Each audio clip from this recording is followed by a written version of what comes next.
Well, welcome everyone. Thank you for joining us for this professional learning opportunity. I'm John Galvan, Vice President of Leadership Engagement with NCEA, and I will be facilitating today's webinar. Just a few housekeeping notes as people are joining. If you have questions during the presentation, feel free to use the Q&A window. We will monitor the questions and try to answer them all in the allotted time. At the end of this session, I will share a link to the online survey and how to receive a certificate of completion for the webinar. Today's webinar, Building Better Readers, a panel discussion on the science of reading in action, is brought to you by Public Consulting Group, also known as PCG. Our speakers today are Robert Frandom Allen, Lead Educational Advisor for Science of Teaching and Learning Team at PCG, Megan Rodriguez, Senior Learning and Professional Development Specialist at PCG, Tamara Hall, Senior Learning and Professional Development Specialist with PCG, and Rebecca Tolson, Content Expert Consultant for PCG. Designed to blend content with collaboration, this webinar provides attendees with tools they can implement immediately in their classrooms. From evidence-based phonics strategies to creative vocabulary activities and comprehension-enhancing practices, this session equips you with the how of the science of reading. Thank you all for joining us today. Before I turn it over to our speakers, let us begin with prayer. In the name of the Father, and of the Son, and of the Holy Spirit, amen. Lord, thank you for listening to our prayers and concerns. Remind teachers that you listen and you are there, no matter the time, place, or situation. Remind them that you shoulder the weight of their burdens. Help them to turn to you with thanksgiving, even when they are exhausted and overworked. Help them love and care for their students, especially when classroom management is challenging. Through difficult times, give them patience and help them to see what they couldn't see before. Give them the grace to see that they do not have to handle everything on their own. When anxiety comes in, fill them with your calming presence so they may seek you out in prayer. Remind them that you will work all things out for their good in due time. In your name, Lord Jesus, we pray. Amen. In the Father, and the Son, and the Holy Spirit. Amen. So with that, I turn it over to our esteemed panelists. Thank you all again for joining us today. Well, good afternoon, everybody. This is, a much later afternoon, and hopefully some of you guys had a full day of teaching and you're able to join us after your kiddos have already moved on. My name is Robert Frandom Allen, and I'm going to be our moderator, and I'm going to get us kick-started this morning or this afternoon with a little bit of content around what is the science of reading, and what does this mean, and where did this come from, and what are the key instructional shifts that science now informs us on how children learn to read. And then we're going to take time with our panelists for them to share some of their personal instructional strategies that they find to be most successful out there as well too.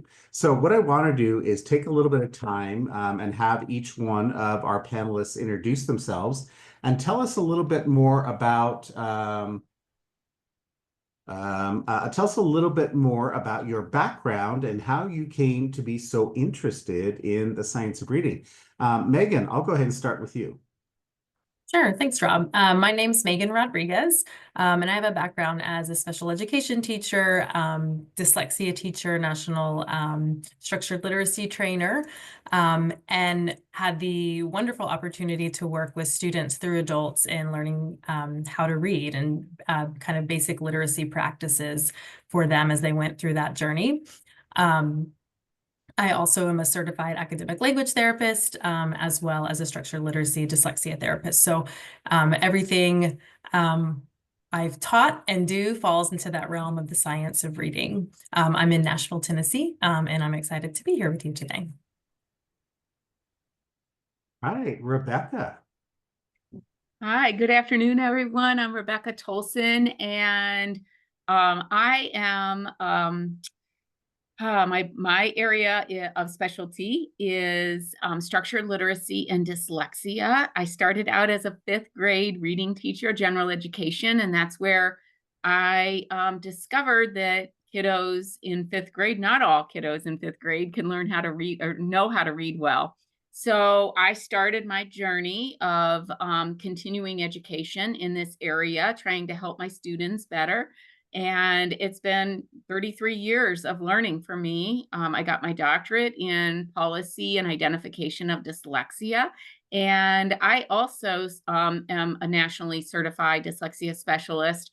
I live in North Canton, Ohio, and I sure am glad to be here with you all this afternoon. All right, and we do have one more panelist, but she's struggling to join right now. She's trying multiple different links, so hopefully she'll be able to join us soon, Tamara Hall. And then just a little bit about myself. I am a former director of special education for Denver Public Schools, retired 3 years ago, and decided to dedicate the rest of my life to literacy, essentially as a professional career and supporting children how to read. I'm a former letters trainer. If you're not familiar with that, that's a national program written by Dr. Louisa Moats, a professional learning that essentially is called Language Essentials for Teachers of Reading and Spelling. And then here at PCG, we have our own professional learning that we provide around the science of reading that has just recently been accredited by the International Dyslexia Association out there. Now, it looks like we have a good number of participants, and if your chat box is open, what I'd like for you to do is in the chat box, put the numbers 1, 2, 3, 4, or 5. 1 meaning that you have never heard of the science of reading before and you're interested in seeing what the science of reading is. To 5, you are trained, you are Orton Gillingham trained, or you are trained in letters, and you would be a expert within your building. Part of that will just help us to gauge a little bit more about who is in the audience.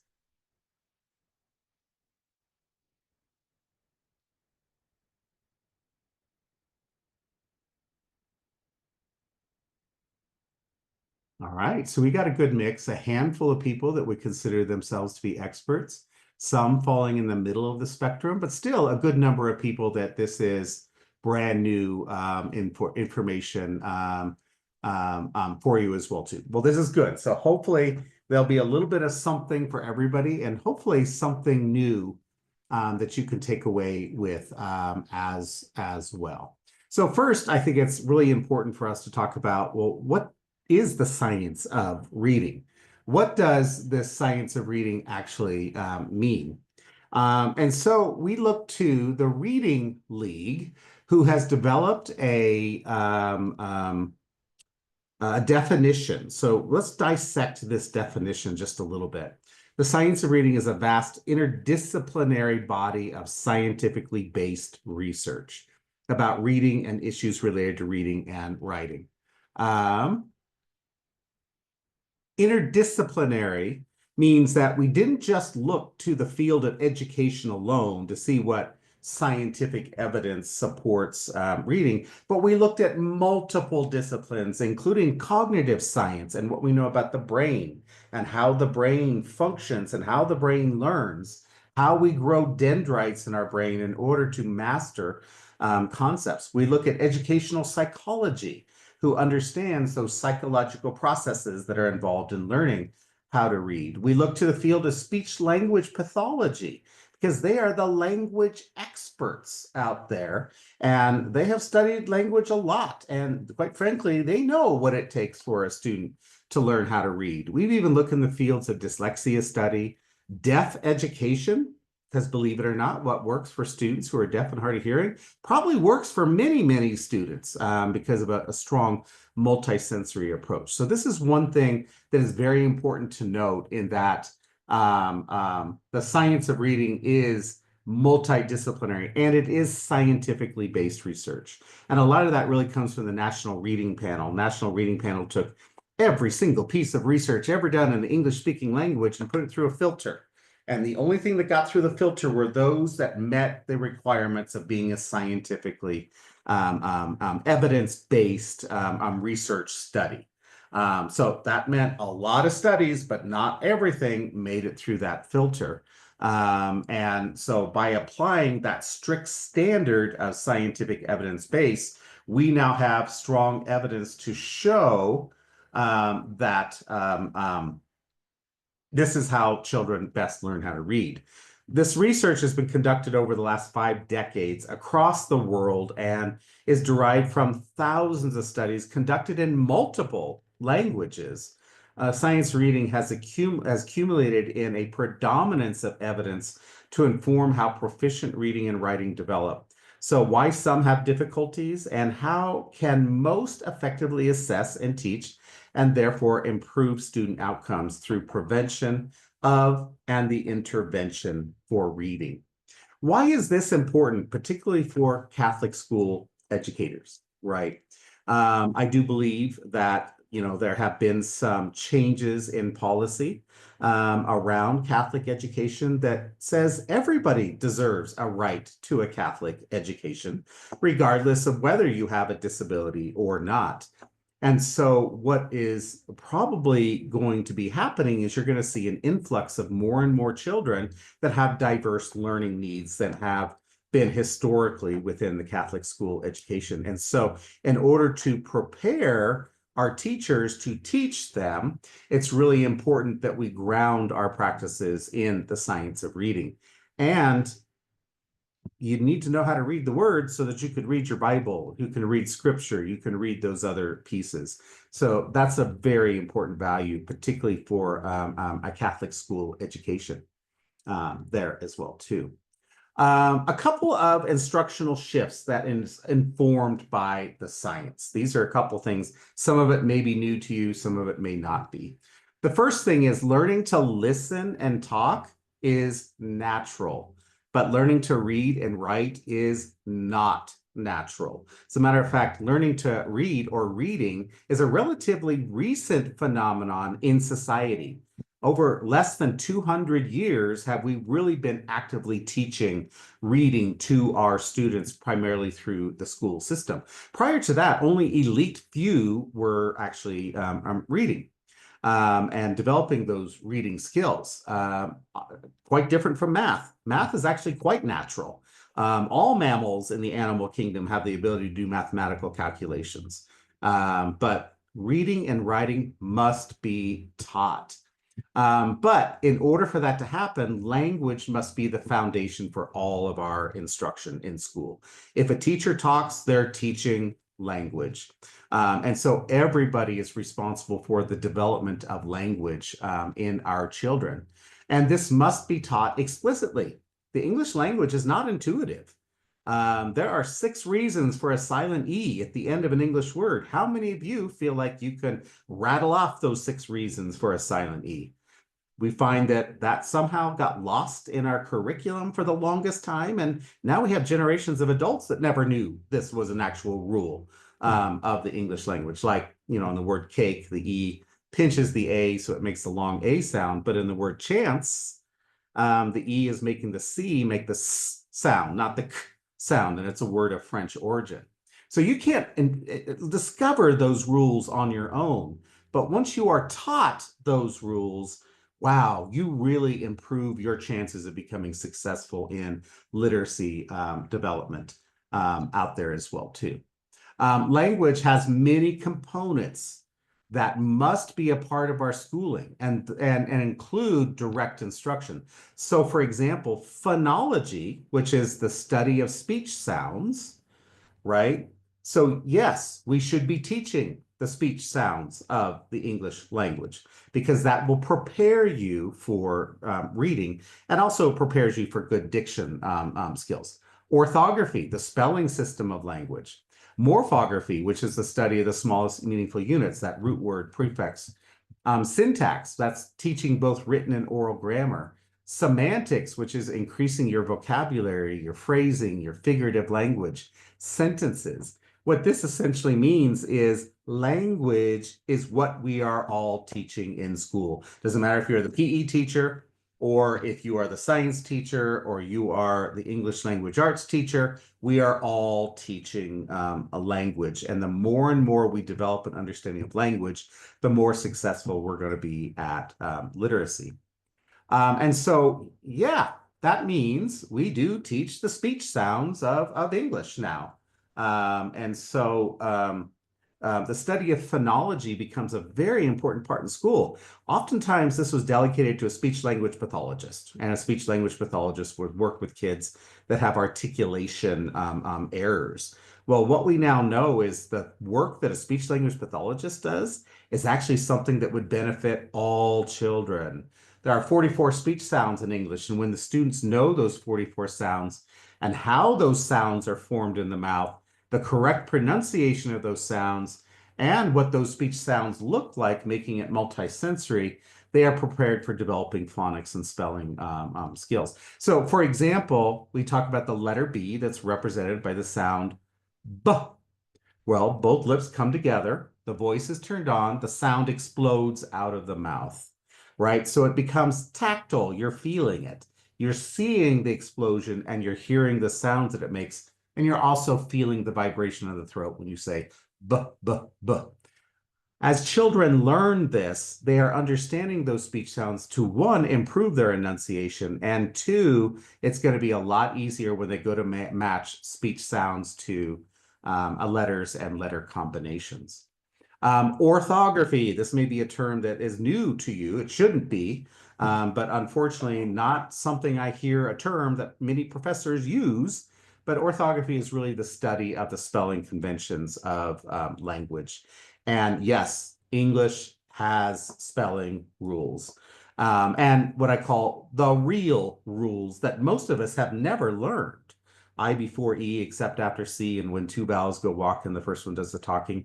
I can guarantee you that the first orthographers that created the English spelling system did not have those rules in mind when they created them. And they are like 33% accurate rules. They're not rules we should be teaching. They're teaching misconceptions and misinformation to children. But teaching things like at the end of a syllable, if it's a single vowel sound, that vowel sound is going to make the long vowel sound. Or at the end of the syllable, there's a consonant preceded by a single vowel sound. That vowel sound is going to make the short sound. We have over 270 letters and letter combinations in English, but 70 of them are the most frequent. And our children must know all 70 of those letter and letter combinations in order to be successful spellers out there. And we also know that children can spell, can also read, which means spelling should become a little bit more highlighted in our curriculum and be taught directly. But there is only one strategy to spelling, which is sound it out. There is no whole word memorization. It's the least effective strategy for children to learn and retain information. Instead, we're going to teach them the skill, the knowledge. So that if we're going to sound out the word table, everybody say table. How many syllables? Table. Very good. Let's look at the first syllable. How many sounds? T-A. Very good. How do we spell T? And we write a T. How do we spell A? And we write the letter A, right? That's how explicit teaching phonics now needs to be in order for 99% of our children to become fluent, not the 60% that became fluent in reading in recent history under practices called balanced approach or whole language practices out there as well too. Fluency is also very important. You've got to be able to read quickly at a conversational voice and be able to do it accurately. And in order to get there, you have to practice, practice, practice, practice. One way that we practice, and is a major shift based upon the science of reading, is the use of decodable text. Decodable text allows students to read words contained the knowledge that they have learned so far.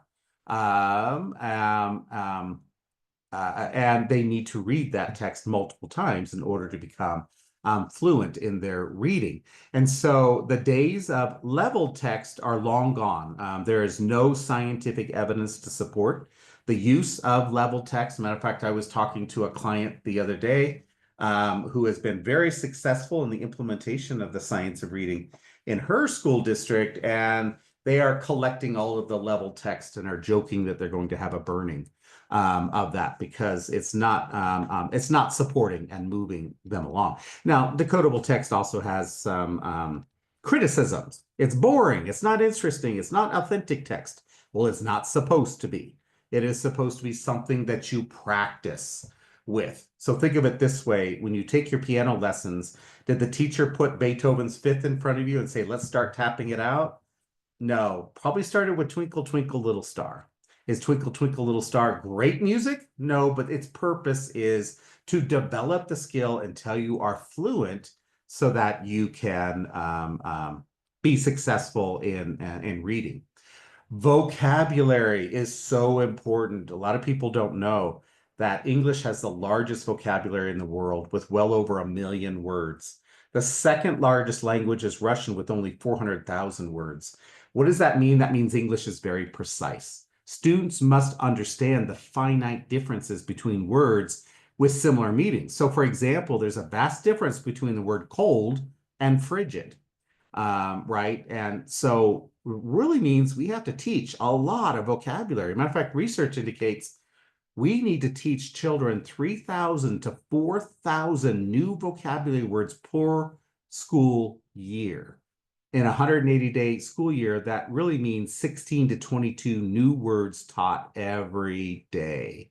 That may seem like a lot, but keep in mind, teaching vocabulary is everyone's responsibility in the school, from the PE teacher to the science teacher as well. Remember, everybody is a language teacher in any school. And then finally, we want to talk about reading comprehension, right, as a critical strategy. You know, people ask me, what are the #1 reasons why children are struggling with reading comprehension? And I say, well, the #1 reason is they can't read the words. And that's easy. Teach them how to read the words. It's just going to have to be done in a very systematic, didactic, maybe old school way. But it's the only way we know that works for all learners and all students. But the second reason why they probably are not comprehending the text is they don't have the knowledge that they are expected to know in order to read that text. You can't make an inference if you don't have good knowledge about what it is that you are reading. Dr. Daniel Willingham, a cognitive scientist, says teaching science is teaching reading comprehension. Teaching social studies is teaching reading comprehension. Teaching music is teaching reading comprehension because we are building in that background knowledge that is needed in order for them to connect or be able to read that text out there as well too. So that was just essentially a very brief overview of what are some of the instructional shifts that has been informed by this 50 years of research out there as well too. So what I would like to do now is pose some questions for our panelists, and I'll even answer some of the questions in absence of our third panelist who's still struggling to get in. But before I do that, I see a hand raised. Was there a question there? From Molly? I don't believe there was a question there, Rob. Oh, okay. All right. Sounds good. All right. The first question I want to pose is phonics. What has been the most effective strategy that you have used to develop phonics skills? I know there's lots of instructional strategies out there, but what is one that you have used that's been effective? We'll start with Rebecca, then go to Megan, and then whichever ones they don't pick, I'll throw in with a third one. Okay, so, oh boy, there's a lot of them. So I want to, first of all, when I teach phonics, I make sure that I'm using a scope and sequence. And that makes it systematic. And so it needs to be simple to complex. So it's not random as children make errors. It's really, I am following a scope and sequence of the language. And that is based off of frequency, right? What letters, what we call them graphemes, the symbols that represent sounds in our language.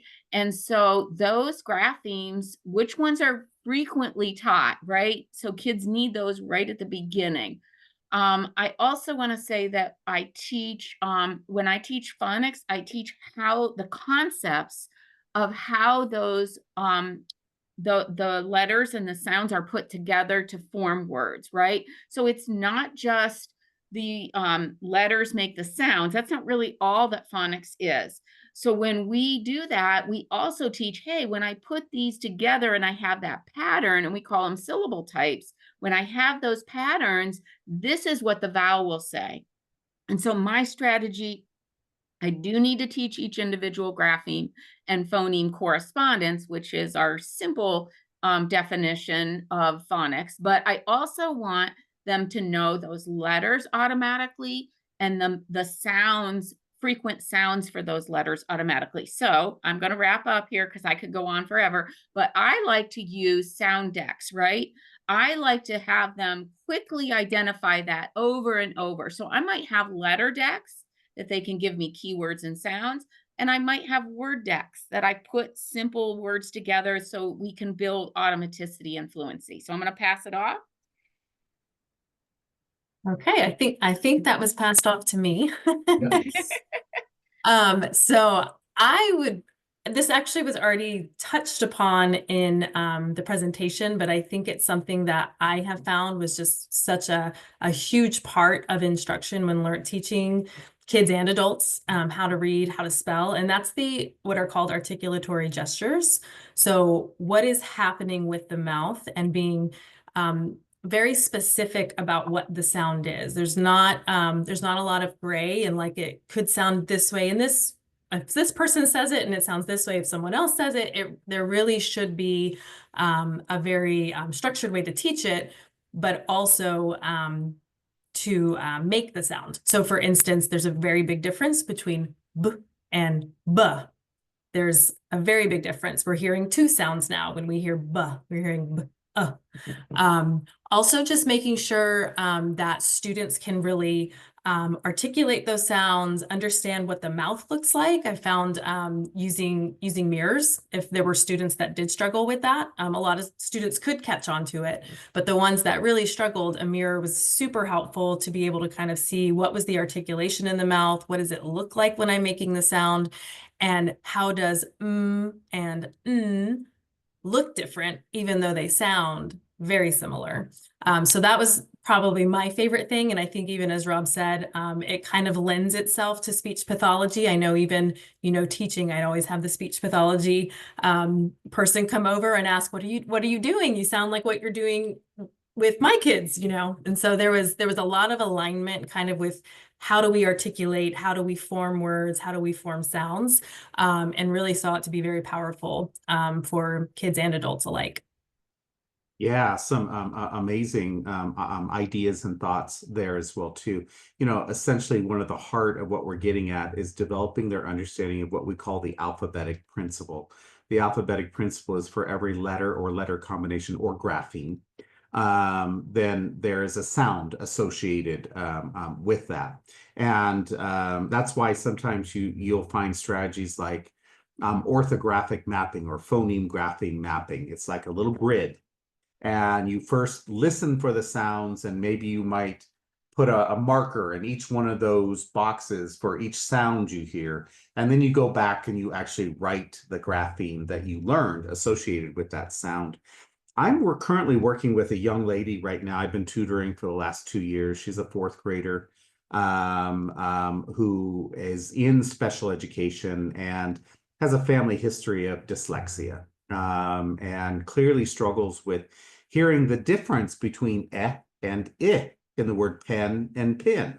And the problem is if you can't hear the difference between the two, then letters don't stick. All right, that letters mean nothing to you because it's so confusing that you're confusing it all the time.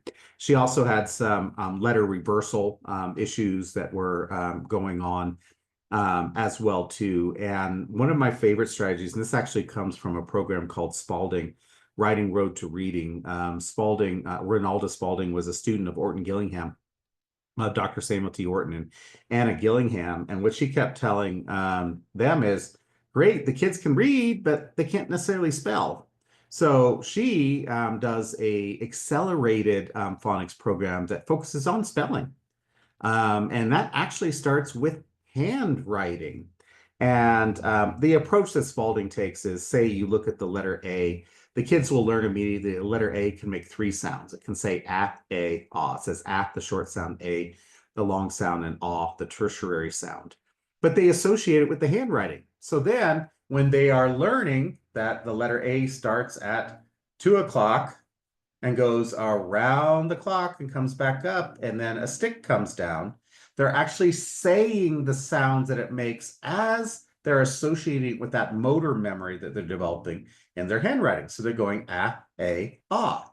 So instead of just doing handwriting practice, they've incorporated phonics and phonemic awareness as a part of the handwriting, and it becomes very multi-sensory. But I will tell you, after 2 years, she is so successful. And even yesterday, she brought tears to my eyes, because we are now working on 5th grade words with certain spelling patterns. We're working on words where the syllable division is actually between 2 vowels that are in there. And those spelling patterns she struggled with because she saw the 2 vowels thinking they're a vowel team, because she's been learning all about these vowel teams, but in the word, in these particular words, they're not vowel teams. They're usually an open syllable and then a closed syllable next to them.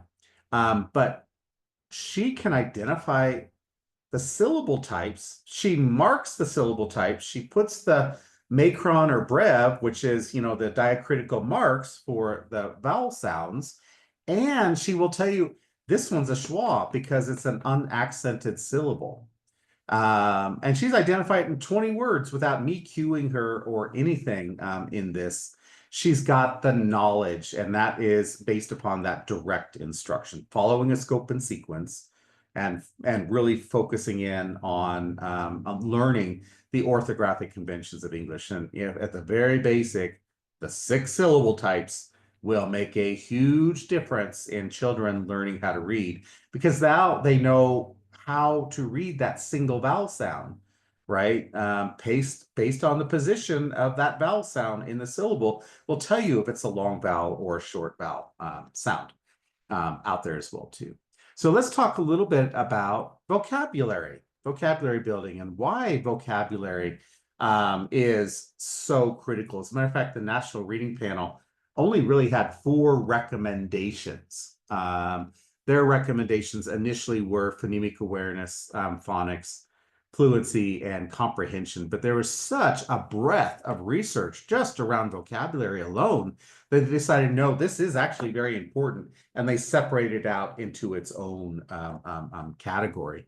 For my panelists, what are some things that we should know when it comes to teaching vocabulary skills to our students? What are some critical content or some very strong instructional strategies that you have found very successful in developing vocabulary skills? Let's start with Rebecca. Yeah. Okay, great. So, I followed the vocabulary tiers and Isabel Beck's work. And I think it's important when you talk about a few things I want to highlight. She emphasizes that about word choice. So when I'm thinking about which words I should directly teach, I need to keep in mind that this comes back from the days of a researcher, Andrew B. Miller. He was very, focused on his research on vocabulary, that students learn around 3,000 words per year to stay on grade level. So that comes out to about, if you take the school year, about 7 words a day. Well, what Isabel Beck's study shows is that teachers can only directly teach around 10 to 15 words per week, which comes out to about 300 to 400 words. So that means there's a lot of words that need to be indirectly learned through various approaches, like morphology, breaking words into their individual units, and like prefixes, roots, and suffixes. But also, you could talk about oral language and building children's, vocabulary based on what we call it oral language hierarchy, by just a rich oral language environment, naming, describing, listening to stories, retelling, listing, making lists on topics, and then, of course, moving into writing. But I want to emphasize, I'm going to circle back to those tiers. So tier 1 words are common basic words that kids come to school, most kids, unless they're English learners, come to school knowing. Like, they might know what a family is, what the word hot means. So they come knowing those tier 1 words. So I'm not going to spend a lot of time on words they already come to school with. But our tier 2 words are those sophisticated words that are cross-curricular. So those teachers out there, you need to be purposeful on which of those 10 to 15 words a week that you can focus on, meaning they're going to have a lot of use across the grade bands. So when they learn them, they're getting a lot of bang for their buck, because they're going to be familiar and use them across their academic careers. So words like approach or concept or process, those would be tier 2 words, because you can use those in the content areas in math and science and social studies. And then the last is tier 3 words, which are words that are domain specific.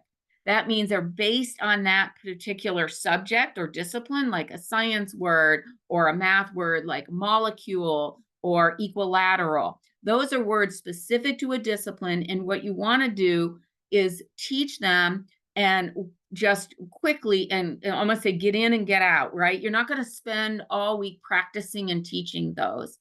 I think there is one method that I want to share before I pass it to Megan.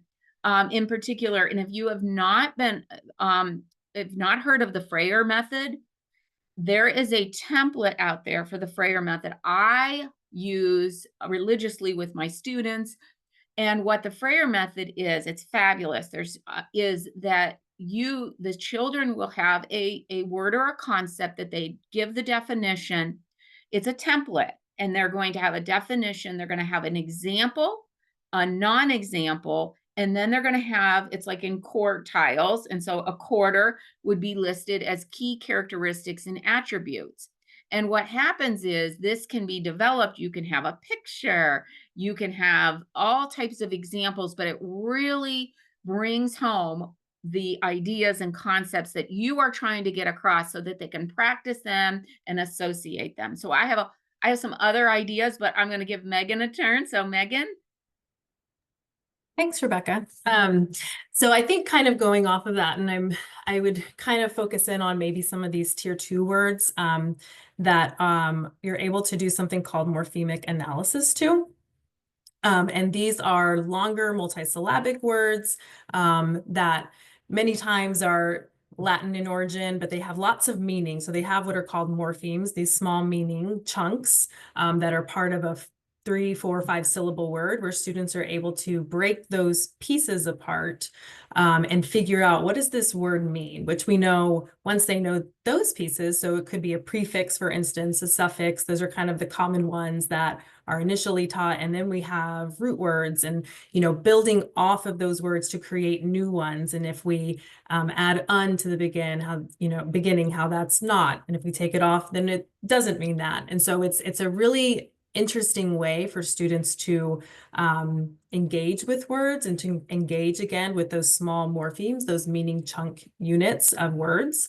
And we start, as early grades, kinder, when we might do the S. So, S is plural and it stands for more than one. Like that's the beginning of all of it, where students are able to, even at that level, really break words apart, try to understand what those mean and how they can, again, build new words by adding more and more chunks or by taking more and more chunks away.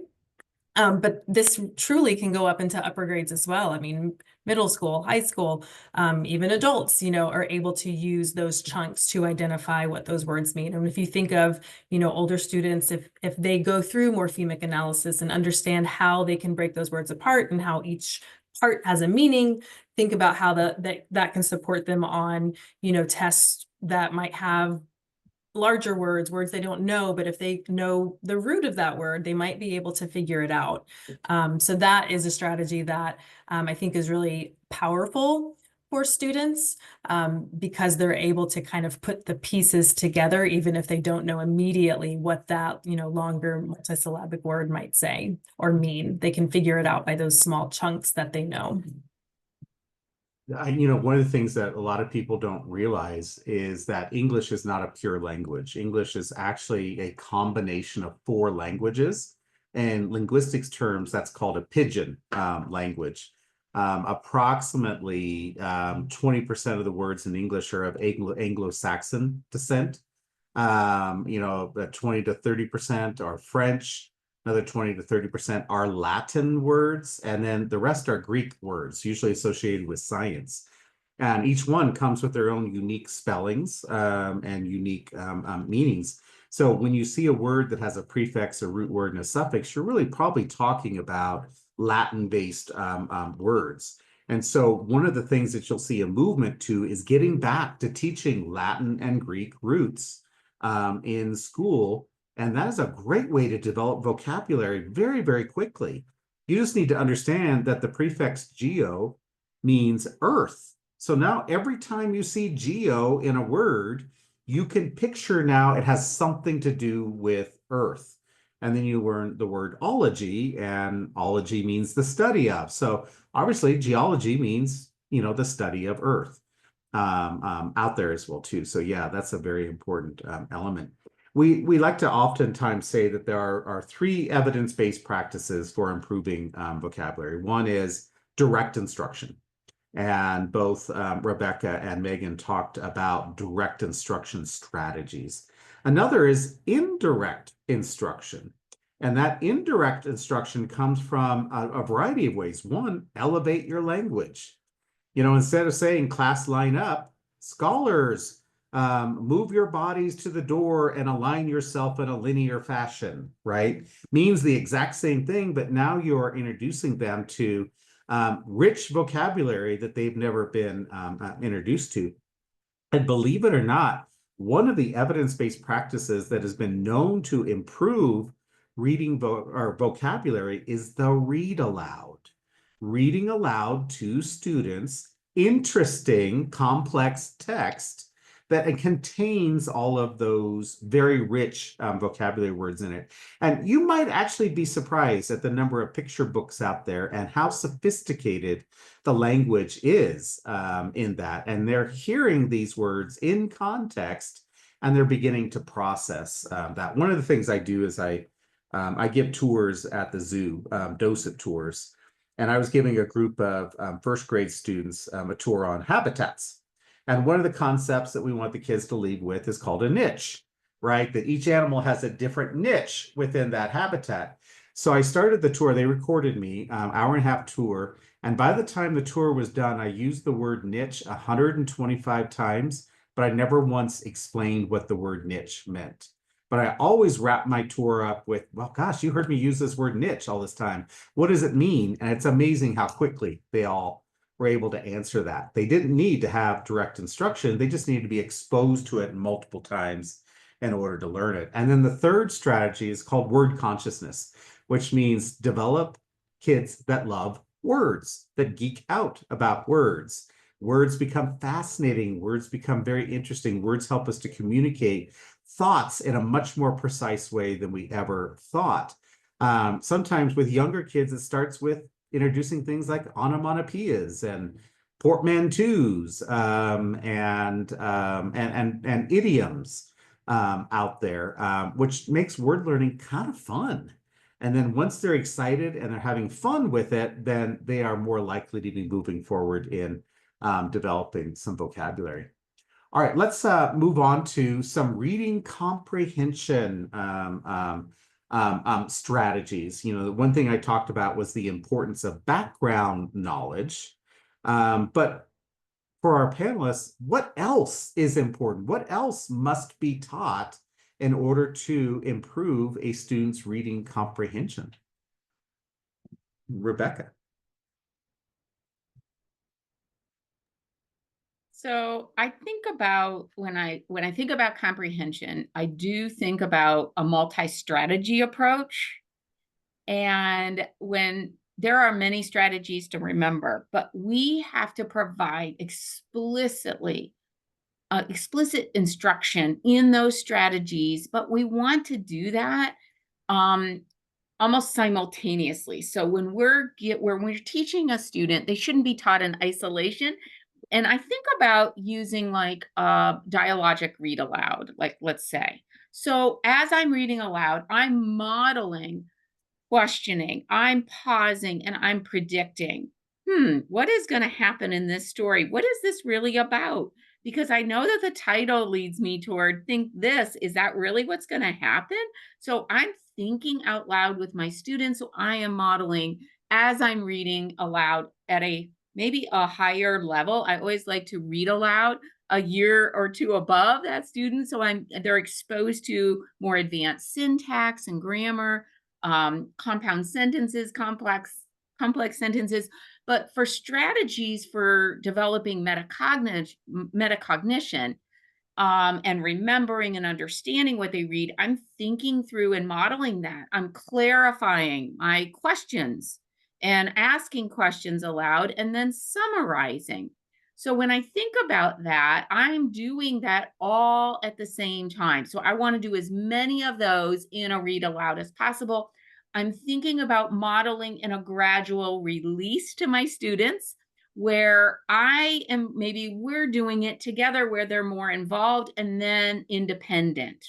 So I'm thinking about that as listening, but then maybe a transition where they're doing some of the reading and I'm doing some of the reading as the teacher, and then full metacognition would be where they can read it and do those strategies on their own. So I just don't send them off and then give them a quiz at the end. I'm really gradually modeling and releasing that to them. I think about that. Now, one of the things I want to add to this is a strategy you can use is providing visuals. So I think, okay, what are the take homes? What are the key ideas? Whether that's a narrative text where you're saying, I need to make sure they're getting the who, the what, the when, the where, the why of the story. So I could use note cards and I could put those questions on and see as I'm going through, can we answer the who? Can we answer what's the setting? Where and when did this take place? And so I can use some scaffolds, I call them, or supports. If I'm talking about an expository text, I'm going to make sure that those students, and I like what we could build a card pyramid.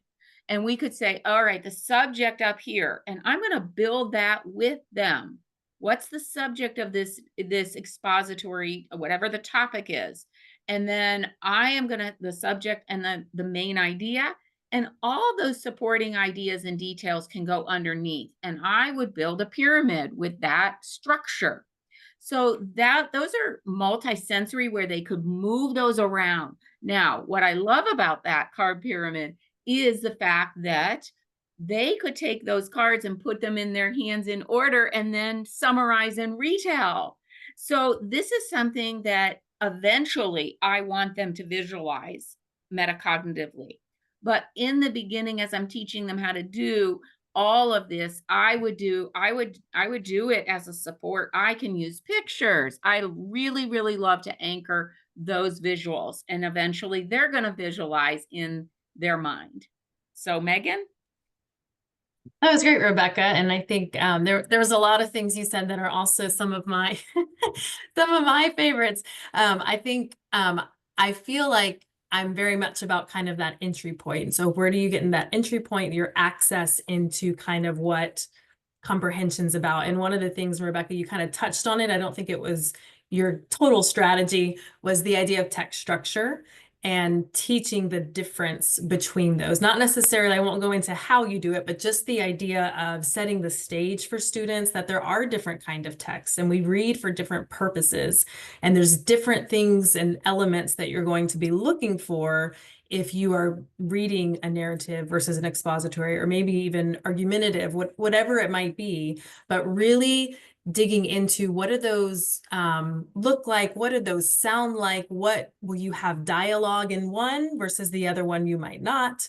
And I think, I've seen so many students when they really get that aha, because they were always picking up a book and thinking it was a story, because a narrative is how we generally learn to read, right? We learn these stories. We hear them from the time we're little till whenever. And I saw so many students that would pick up an expository or informational text and assume it was going to follow that same pattern, and then it would just kind of stop in utter confusion because they couldn't figure out some of those elements that you might want to find in a narrative text. There was something very different that they were seeking and searching for, and that's where Rebecca brought in that idea of maybe a card pyramid, where you're able to detect that information very differently than you would if you did maybe a story map or something for a narrative text. But I think when I go back to kind of that access and entry point into reading is kind of setting the stage for what am I about to do, and thinking about, what that might entail when I dig into that story or that text. And that really can set the stage for students just from the very beginning to like starting off on that right foot, as they continue to kind of build those metacognitive strategies and that metacognition as they are reading. But that is such a critical entry point to even kind of have that access for that. Excellent. Great suggestions and ideas. The one I'd probably like to contribute is writing. Writing has actually been shown to be one of the best strategies to improve reading comprehension. And we don't always emphasize writing enough. Stephen Graham and Herbert from Vanderbilt put out a meta-analysis looking at every piece of research to show, does writing improve reading? And when we talk about writing, we're talking about handwriting, spelling, grammar, sentence construction, grammar, and we're also talking about written expression there. And absolutely every single evidence-based strategy does have a strong correlation for improving reading comprehension. For your older kids, teaching them how to take notes is a way for them to process and think about the information that they are taking in. And we know, I think it was a Behringer and Wolf study that looked at college students who took notes. And if they took notes on a computer versus taking notes by hand, and it turns out those that took notes by hand retained the information quicker and much longer than on a computer. Why? Because it's a neurological network, right? It's the brain communicating to the muscles and nerves down the hand to hold that pencil and to write with it. And somehow that process helps to retain that information better, or even helps us to process through that information better as well, too. Yes, grammar must be taught. It's very, very important. It's kind of gone to the wayside, as I think many educational programs did not see the relevance or the importance of it. But I will tell you, I have a school that I used to work with in Denver Public Schools, and you go into the staff parking lot, and as you're driving out, there's a sign. The sign says, "Slow children crossing." And I so badly want to get out with a magic marker and put a comma after the word slow, because there's a big difference between slow children crossing versus slow children crossing, and impacts the meaning of what it is that you're trying to say. And sentence structure is very important to comprehension. You'll find that complex sentences usually fall in expository text, but simple and compound sentences usually fall in narrative text. Well, narrative text is great, but the majority of the text kids will be reading in school is expository. I think I saw somewhere that 80% of the text they're reading is expository. Unfortunately, they didn't get exposed to expository text from birth to 5 years old. Although I tell parents, you should be reading aloud to your kid 3 books a day. One needs to be a narrative book. The other one needs to be an expository book, and then a book of your choice, because kids need to learn to hear those language differences between the two genres that are out there as well too. So those are some writing strategies out there. I have not seen any questions pop up in the Q&A, but we only have about 4 minutes left. And of course, you can hear how passionate we are about this. We could go on forever and ever and ever, but just wanted to end with a little bit about how can public consulting groups support your school, your archdiocese within your region. We do have a 45-hour course in building strong foundations in lifelong literacy success, 6 modules, over 100 plus evidence-based instructional strategies. These are strategies that have only been proven by science. We're accredited by the International Dyslexia Association. And here is the interesting part. If you complete that, you can actually sit for the Knowledge and Practice Standards exam through IDA and get your Certified Structured Literacy Classroom certificate, or your certificate of your certified certificate of Structured Literacy Classroom teacher. And then you could continue to work to advance into being a therapist or others out there. We also emphasize and do a lot around dyslexia. We have developed what we call Dyslexia Playbook. These are 8 plays that really help people to understand what is dyslexia and how can I identify it? How can I provide accommodations for students with dyslexia, and how can I better support them? Because 20% of the population have dyslexia. Remember, reading is not natural. And in 20% of the population, they got a blockage right here in the left hemisphere in the angular gyrus that we have to row neurological dendrites around it in order for that to work. And the only way we could do that is through direct, explicit, systematic, sequential, multisensory instruction. And then we also offer curriculum audits if you're not sure if your curriculum is aligned to the science of reading. And we do custom curriculum writing. And I think this would be very interesting in a Catholic school system. It would be best if there was some agency that would purchase the custom curriculum and then distribute that amongst Catholic schools, because then we could even bring in religious studies and Catholic studies into that to make that a part of that knowledge building within your literacy curriculum. We also offer synchronous professional learning via webinar or in person. We've organized literacy summits, and we do have training for leaders and support for families and paraprofessionals. And we are starting to develop training in the area of mathematics as well. So you go to the National Catholic Educators Association website, you'll see us as a sponsor, you'll find our contact information there. Look in the next Momentum article. I've written a little article that's going to come out in April, and then come say hi to us at the conference in Orlando. If you're going to be there, we'll have a booth and also doing a breakout session. I thank our team at Public Consulting Group. Great job today. Wonderful information. As I've gotten to know you, I've been so impressed with the work you're doing and the support you provide for students everywhere.